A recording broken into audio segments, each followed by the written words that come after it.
Welcome back. It's time now for the Word on Wall Street. Top investors watching your money. Joining me now is Tortoise Senior Portfolio Manager and MD, Rob Thummel. Along with me is Ryan Payne as well. Rob, thanks very much for joining the conversation. Good to see you, where we are looking at markets this morning in record territory. We got a rally underway for futures, indicating that the Dow will open up 250 and the NASDAQ will open up 325. 1.25% higher on the NASDAQ. All three major indices finishing in record territory on Friday. The Dow closing above 47,000 for the first time ever, and the S&P 500 notching its 34th record close of the year. Ahead of a major week of earnings this week, we've got tech giants Microsoft, Meta, Alphabet, Amazon, and Apple all reporting quarterly numbers. This will likely set the tone for investors as they are focused on guidance around artificial intelligence. Rob, you've been highlighting how the AI boom is not just about tech, but it's driving massive demand for energy and infrastructure. Tell us how you see markets here and what you're watching. Yeah, good morning, Maria. Good morning, Ryan. Hey, yeah, so this is a huge week. Obviously, 25% of the S&P reporting later this week. Yeah, Tortoise, what we focus on is the infrastructure that enables AI, right? Because we're headed to an autonomous everything world, right? We're flying taxis, everything, robots, everything. So what we're looking at is, will the capital spending continue to rise, right? We expect almost 40% annual increases in capital spending by these large hyperscalers between now and 2030.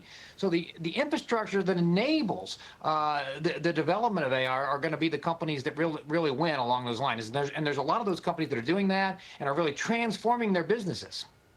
So would you put new money then to these tech names going into earnings, or do you need to see some kind of a return on investment before understanding how much money is doing what for AI? Yeah, well, Maria, where we're investing from a tech perspective at Tortoise are in those enablers of AI. So what I'm talking about is data storage devices, network switches, companies like Dell who are actually transforming their businesses, because those companies we think are going to be the real winners. The enablers are going to be the winners as these hyperscalers, these mega cap techs continue to spend more and more money and AI continues to develop.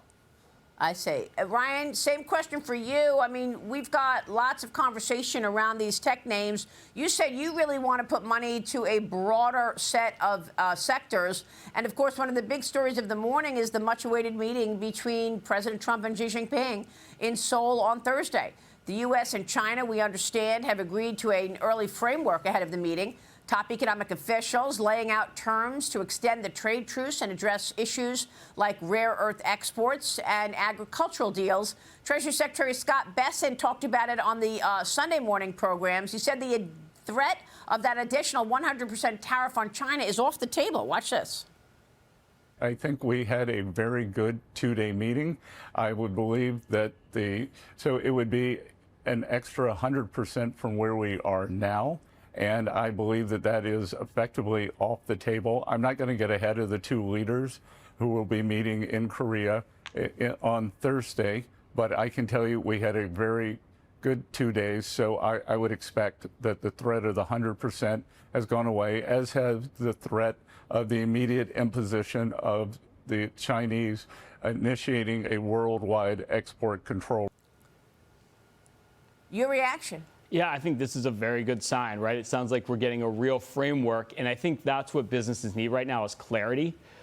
Because you think about, there's so many companies in the U.S. that import from China that still don't know what their input costs are going to be, and this has been going on for a very long time. So I think if we can get a real structure around what tariffs are going to look like, and obviously we need access to those rare earth minerals immediately because we use them for defense, right? We use them for automotives. There's a lot of input that they go into the U.S. economy. So I think bottom line here is this is why the market's rallying this morning. This is the kind of clarity we've been waiting for a long time that the market was anticipating. We thought we'd get here. But I think for all intents and purposes, Maria, this looks really good. And this makes me extremely bullish to be allocating capital here because markets love clarity, and you're starting to get that. Well, we don't have full clarity. I mean, the president imposed an extra 10% tariff on Canada after a controversial ad from Ontario, which featured President Ronald Reagan talking about tariffs. But President Trump said that his speech was misrepresented, according to the Reagan Foundation, Ryan. And it was. And I just mentioned this. If you look back to Reagan, he did use tariffs as a tool, especially for national security and for any unfair trade practices.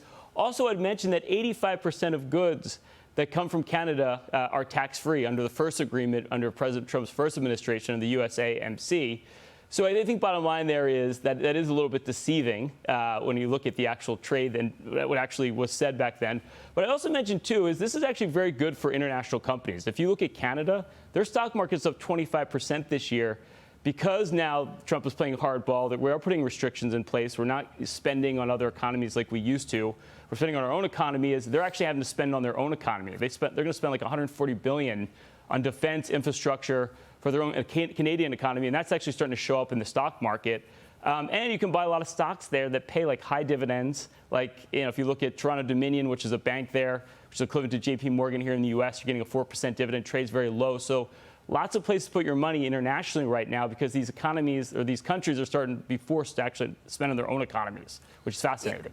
You know, the president keeps doing deal after deal, Rob. He's in Asia right now, and Howard Lutnick is talking on Japanese television about a $550 billion package on power, pipelines, and national security.